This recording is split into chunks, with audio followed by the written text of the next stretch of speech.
Hello friends, आज हम लोग देखने वाले हैं लॉ लेक्चर में ऑर्गेनाइज क्राइम को। ऑर्गेनाइज क्राइम को हिंदी में कहते हैं संगठित अपराध। इसमें हम मीनिंग देखेंगे, डेफिनेशन देखेंगे, नेचर देखेंगे, कैरेक्टरिस्टिक्स देखेंगे और कुछ ऑर्गेनाइज क्राइम के देखेंगे कि कौन से ऑर्गेनाइज क्राइम होते हैं। 6 नंबर पे हम लोग देखेंगे remedy to prevent organize crime. Organize crime की क्या रेमेडी होती है। तो चलिए शुरू करते हैं। सबसे पहले बात करेंगे इस वर्ड की, ऑर्गेनाइज क्राइम की। नाम से ही पता चल रहा है ऑर्गेनाइज क्राइम, संगठित अपराध। कोई भी व्यक्ति अगर कोई अपराध करता है तो वो इंडिविजुअली है, बट यहाँ पे ऑर्गेनाइज का मतलब क्या है, जब एक ग्रुप ऑफ पीपल कोई क्राइम करते हैं तो वो संगठित अपराध के अंदर आता है। इसके मीनिंग में भी ये चीज लिखी हुई है कि इस तरीके का क्राइम जो है ऑर्गेनाइज क्राइम, वो ऐसी एक्टिविटी में आता है जिसमें 2 या 2 से ज्यादा लोग मिलकर किसी क्राइम को करते हैं और ऐसे ऑर्गेनाइज को इनलीगल मेंबर जो होते हैं, ऐसे जो ऑर्गेनाइजेशन होता है वो इनलीगल होता है और इनकी म्यूचुअल इनका वो होता है, एक तरीके से साहस होता है, म्यूचुअल अपनी इनकी दोनों की कंसेंट होती है और जब ये क्राइम करते हैं। उसके बाद बात करेंगे डेफिनेशंस की। तो डेफिनेशंस यहाँ पे दी हुई है अकॉर्डिंग टू डॉक्टर वॉल्टर। उन्होंने ये बात कही कि ऑर्गेनाइज क्राइम जो है एक अनलॉफुल मिस एडवेंचर है, गलत तरीके का काम है, मिस एडवेंचर है जो कि कैरी होता है एक बॉस के थ्रू। और वो बॉस क्या होता है, उसके क्या होते हैं, ऑपरेटर वगैरह होते हैं। और इस तरीके का जो स्ट्रक्चर है, इस तरीके का जो काम है वो एक स्पेसिफिक पीरियड के लिए होता है। उसके बाद बात करें ऑर्गेनाइज क्राइम की, डॉक्टर अकॉर्डिंग टू सेलन उन्होंने बात कही कि ऑर्गेनाइज क्राइम जो है रिजेंबल करता है इस तरीके के इकोनॉमिक एडवेंचर और एंटरप्राइज को जो कि इनलीगल एक्टिविटीज में होते हैं।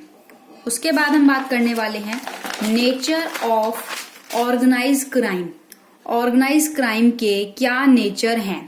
तो ऑर्गेनाइज क्राइम के नेचर, ऑर्गेनाइज क्राइम जो है इनलीगल प्रोसेस होता है और इसमें कलेक्टिवली जो है ग्रुप ऑफ पर्सन होता है। तो उसके नेचर क्या है। नंबर 1, एक ग्रुप में जो है फॉर्म होता है, क्रिमिनल्स जो बहुत सारे क्रिमिनल्स होते हैं उनके थ्रू ये फॉर्म होता है और जो इनके बीच में आपस में एक कोरिलेशन होता है, एक कोऑपरेशन होता है।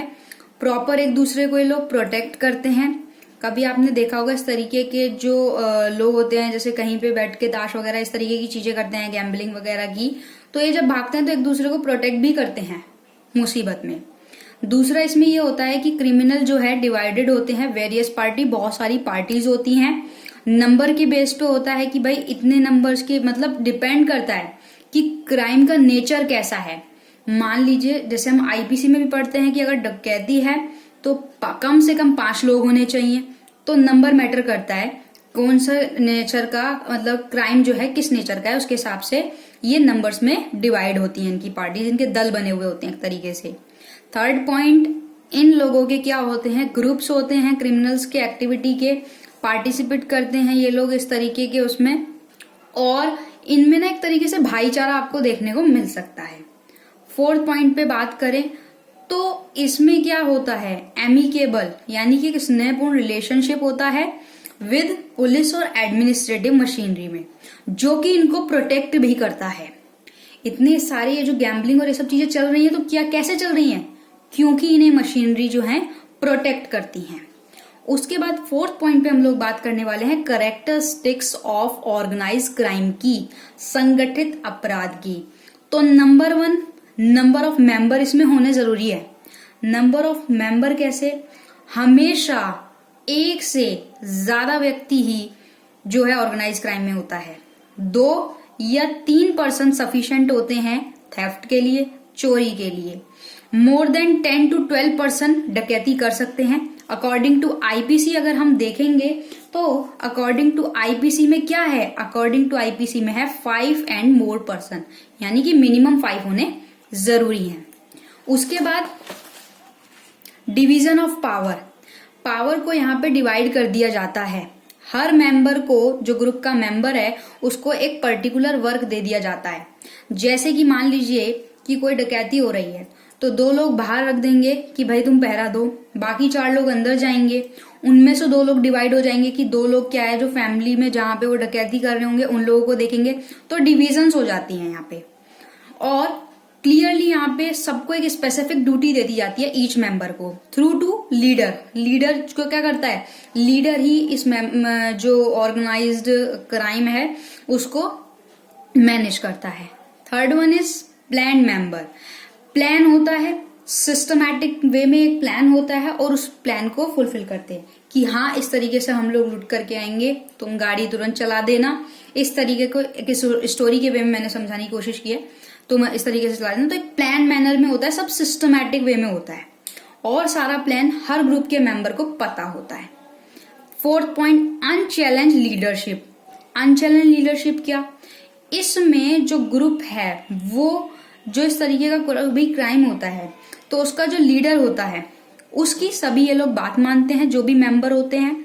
और लीडर को कोई भी जो है लीडर को इज मस्ट एनी वायलेशन और disrespect to him liable a member of it hard punishment. अगर उसकी बात को आप एक तरीके से लिबल नहीं करते हो मेंबर्स जो है तो उनको हार्ड पनिशमेंट मिलती है।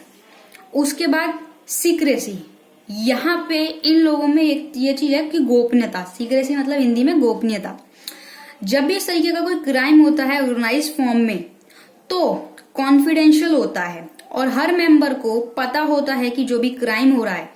पर इन केस अगर कोई भी मेंबर, आपने देखा होगा मूवीज वगैरह में, कोई भी मेंबर अगर पकड़ लिया जाता है तो पुलिस उसको कितना मारती है, कितना पीटती है, लेकिन फिर भी वो अपने मेंबर्स के नाम नहीं बताता। अगर वो मेंबर जो सीक्रेसी है, गोपनीयता, उसको ओपन कर देता है तो उसको उसके ग्रुप वाले लोग मार देते हैं, पनिश करते हैं, कठोर दंड मिलता है। उसके बाद कुछ जो है सम मेन ऑर्गेनाइज क्राइम मैंने यहाँ पे लिखे हुए हैं। सबसे पहला है स्मगलिंग। तो स्मगलिंग में हम सब लोग जानते हैं क्या होता है। स्मगलिंग में जो पुलिस और कस्टम वगैरह इसमें है, मेन पावरफुल सोर्सेज इनके पास होते हैं, पर फिर भी स्मगलिंग होती है।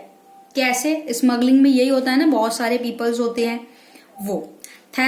थेफ्ट में जैसे कि मैंने अभी एग्जांपल देके बताया कि ग्रुप है, पूरा प्री प्लान होता है इन लोगों का कि भाई हम जाएंगे, तुम बाहर रहना, हम वहां से चोरी करके ले आएंगे फिर चलेंगे। तो इस तरीके से भी होता है।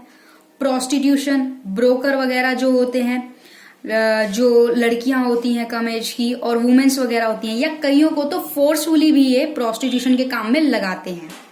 गैम्बलिंग में भी हम लोगों को पता है कि स्पेसिफिक जो है इनका कंट्रोल रहता है इस तरीके की एक्टिविटी करने के लिए। फ्रॉड में हम लोग ये चीजें देखते हैं कि कई बारी क्या है, रॉन्ग नंबर से कई बारी कॉल आता है कि हम यहाँ से बोल रहे हैं, आप ओटीपी बता दीजिए, ये बता दीजिए। तो इनके बहुत बड़े वो होते हैं, ग्रुप होते हैं और इन सबको डेटा प्रोवाइड होता है। तो ये इनका इरादा क्या रहता है? इनका इरादा रहता है फ्रॉड तरीके से पैसे कमाने।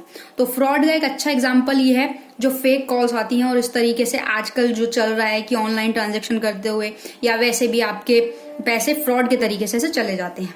6th वन, डकैती में भी यही होता है, जैसे कि हमने एग्जाम्पल से ही समझा है कि डकैती में भी इस तरीके का पूरा प्लान होता है, ऑर्गेनाइज फॉर्म में होता है। इनका जो लीडर बताता है, जो बॉस होता है, वो प्लान पहले से ही सब मेंबर को पता होता है और उसी के हिसाब से सिस्टमैटिक वे में चलते हैं।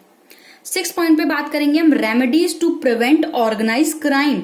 रेमेडीज क्या क्या है? तो रेमेडीज ये हैं भाई, जो इन लॉज वगैरह हैं, लॉज में इनमें सुटेबल अमेंडमेंट होनी चाहिए, ऐसे प्रोविजंस होने चाहिए जो इस तरीके के सीरियस टाइप के जो ऑर्गेनाइज क्राइम है इनको पनिशमेंट मिले।